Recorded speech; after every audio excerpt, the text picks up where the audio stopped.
Hello, പുതിയ വീഡിയോയിലേക്ക് എല്ലാവർക്കും സ്വാഗതം. അപ്പോൾ ഇന്നത്തെ നമ്മുടെ റെസിപ്പി എന്ന് പറയുന്നത് ഗോതമ്പ് ഇലയുടെയാണ്.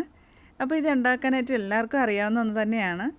പക്ഷേ ഇന്നത്തെ നമ്മുടെ റെസിപ്പിയിൽ ഒരു സ്പെഷ്യലായിട്ടാണ് ഈ ഒരു അട തയ്യാറാക്കുന്നത്.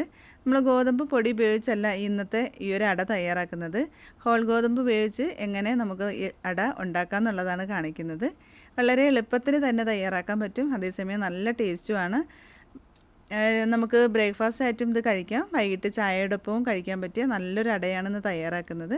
അപ്പോൾ വളരെ പെട്ടെന്ന് നമുക്കിത് തയ്യാറാക്കി എടുക്കാൻ പറ്റും. അപ്പോൾ വളരെ സ്പെഷ്യലായിട്ടുള്ള ഈ ഒരു അട എങ്ങനെ തയ്യാറാക്കാമെന്ന് നോക്കാം.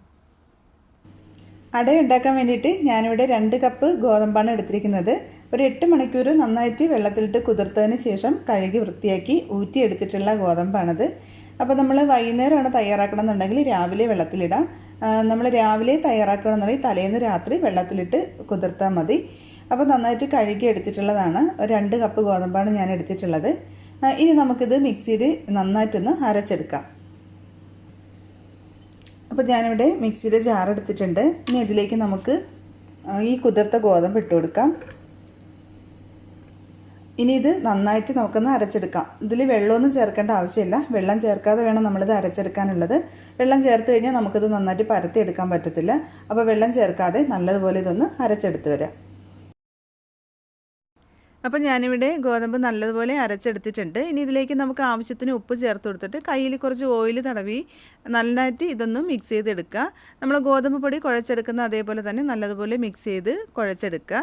അതിനുശേഷം ഇതിനെ ചെറിയ ബോൾസ് ആക്കിയിട്ട് നമുക്ക് ഇലയിൽ വെച്ച് പരത്തിയെടുക്കാം. അപ്പോൾ അട പരത്തിയെടുക്കാൻ വേണ്ടിയിട്ട് ഞാൻ ഒരു പീസ് ഇല എടുത്തിട്ടുണ്ട്. നല്ലതുപോലെ കഴുകി വൃത്തിയാക്കിയതാണ്. ഇനി ഇതിലേക്ക് നമുക്ക് കുറച്ച് ഓയിലൊന്ന് തേച്ച് കൊടുക്കാം. അതിനുശേഷം നമ്മൾ അരച്ച് വെച്ചിരിക്കുന്ന മാവിൽ നിന്ന് ചെറിയ ബോളാക്കി എടുത്തതിന് ശേഷം നമുക്ക് ഇതിൽ വെച്ചിട്ട് നന്നായിട്ടൊന്ന് പരത്തിയെടുക്കാം. കൈ കൊണ്ട് നന്നായിട്ട് ഇങ്ങനെ ഒന്ന് പ്രസ് ചെയ്ത് കൊടുത്ത് റൗണ്ട് ഷേപ്പിന് നല്ലതുപോലെ ഒന്ന് പരത്തിയെടുക്കാം.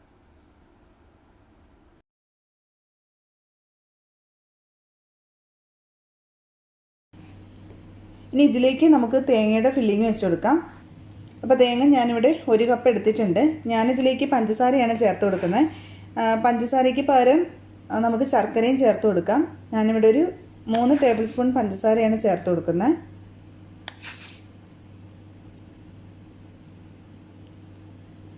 അപ്പോൾ മധുരം നിങ്ങൾക്ക് എത്രയാണോ ആവശ്യം അതിനനുസരിച്ച് ഇട്ട് കൊടുക്കാം.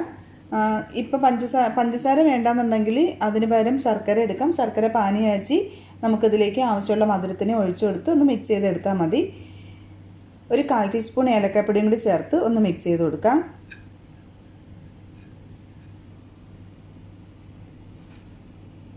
ഇപ്പോൾ 1 സ്പൂൺ വെച്ച് ഒന്ന് ഫില്ല് ചെയ്ത് കൊടുക്കാം.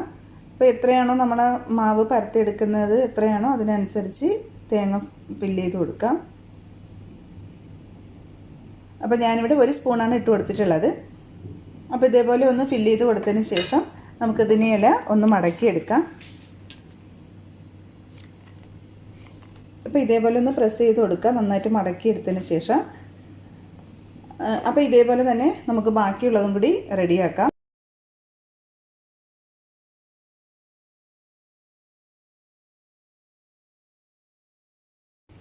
ഈ ഒരു ഫില്ലിങ്ങിനകത്ത് നമുക്ക് വേണമെങ്കിൽ പഴം വെച്ച് കൊടുക്കാം. നമുക്ക് ഇഷ്ടമുള്ള ഫില്ലിങ് ഇതിൽ വെക്കാം. അവിൽ വേണമെങ്കിലും ചേർക്കാം. അവിലും തേങ്ങയും പഞ്ചസാരയും കൂടെ മിക്സ് ചെയ്ത് ചേർക്കാം. അപ്പോൾ ഈ പഴം ഇതുപോലെ വെച്ച് ഫില്ല് ചെയ്തിട്ട് നമ്മൾ ഇലയുടെ കഴിക്കുമ്പം കുറച്ചുകൂടി ടേസ്റ്റ് കൂടുതലാണ്. അപ്പോൾ നമുക്ക് എത്രയാണോ ആവശ്യം അതിനനുസരിച്ച് പഴം വെച്ച് കൊടുക്കാം. അപ്പോൾ ഇതുപോലെ പഴം വെച്ച് കൊടുത്തതിന് ശേഷം നമുക്കിതൊന്ന് മടക്കിയെടുക്കാം. നല്ലതുപോലെ ഒന്ന് പ്രസ് ചെയ്ത് മടക്കിയെടുക്കുക. അപ്പോൾ 2 എണ്ണം ഞാനിവിടെ റെഡിയാക്കിയിട്ടുണ്ട്. ഇനി ഇതേപോലെ തന്നെ നമുക്ക് ബാക്കിയെല്ലാം റെഡിയാക്കി എടുക്കാം. അതിനുശേഷം നമുക്കിത് സ്റ്റീം ചെയ്തെടുക്കാം. അപ്പോൾ ഞാനിവിടെ എല്ലാം റെഡിയാക്കി എടുത്തിട്ടുണ്ട്. ഇഡ്ഡലി തട്ടിൽ വെച്ചിട്ടാണ് ഞാനിത് സ്റ്റീം ചെയ്തെടുക്കുന്നത്. അപ്പോൾ 2 എണ്ണം വെച്ച് കൊടുത്തിട്ടുണ്ട്. ഇനി നമുക്കിത് അടച്ചു വെച്ച് നന്നായിട്ട് ആവിയിൽ വേവിച്ചെടുക്കാം. മീഡിയം ഫ്ലെയിമിൽ ഒരു 15 മിനിറ്റാണ് ഞാനിത് കുക്ക് ചെയ്യാനായിട്ട് വെച്ചിരുന്നത്. ഇപ്പോൾ ഒരു 15 മിനിറ്റ് കഴിഞ്ഞിട്ടുണ്ട്. നമ്മുടെ ഇലയുടെ റെഡിയായി. നമുക്കിതിനെ ഒരു പ്ലേറ്റിലോട്ട് മാറ്റാം. അപ്പോൾ ഇലയുടെ ഞാൻ പ്ലേറ്റിലോട്ട് മാറ്റിയിട്ടുണ്ട്. ഒരു 15 മിനിറ്റ് മാത്രമേ നമ്മളിത് കുക്ക് ചെയ്യാനായിട്ട് എടുത്തിട്ടുള്ളൂ. ഓയിൽ തേച്ചുകൊണ്ട് പെട്ടെന്ന് തന്നെ നമുക്കിത് ഇല റിമൂവ് ചെയ്തെടുക്കാൻ പറ്റും. അപ്പോൾ ചെറിയ ചൂടോടുകൂടി കഴിക്കാനാണ് കേട്ടോ ടേസ്റ്റ് കൂടുതൽ. അപ്പോൾ വളരെ ടേസ്റ്റി ആയിട്ടുള്ളതും ഹെൽത്തി ആയിട്ടുള്ള ഒരു ഇലയുടെയാണത്. അപ്പോൾ എല്ലാവരും ഇതുപോലെ ഒന്ന് ട്രൈ ചെയ്ത് നോക്കുക. തീർച്ചയായിട്ടും എല്ലാവർക്കും ഇഷ്ടപ്പെടും. വളരെ പെട്ടെന്ന് തന്നെ നമുക്ക് തയ്യാറാക്കാൻ പറ്റുന്ന ഒന്നാണ്. അപ്പോൾ എല്ലാവർക്കും ഈ വീഡിയോ ഇഷ്ടമായെന്ന് വിചാരിക്കുന്നു. ഇഷ്ടമായിരുന്നുണ്ടെങ്കിൽ ലൈക്ക് ചെയ്യാനും ഷെയർ ചെയ്യാനും കമൻറ്റ് ചെയ്യാനൊന്നും മറക്കരുത്. അപ്പോൾ പുതിയ നല്ല റെസിപ്പിയുമായിട്ട് നമുക്ക് വീണ്ടും കാണാം. താങ്ക്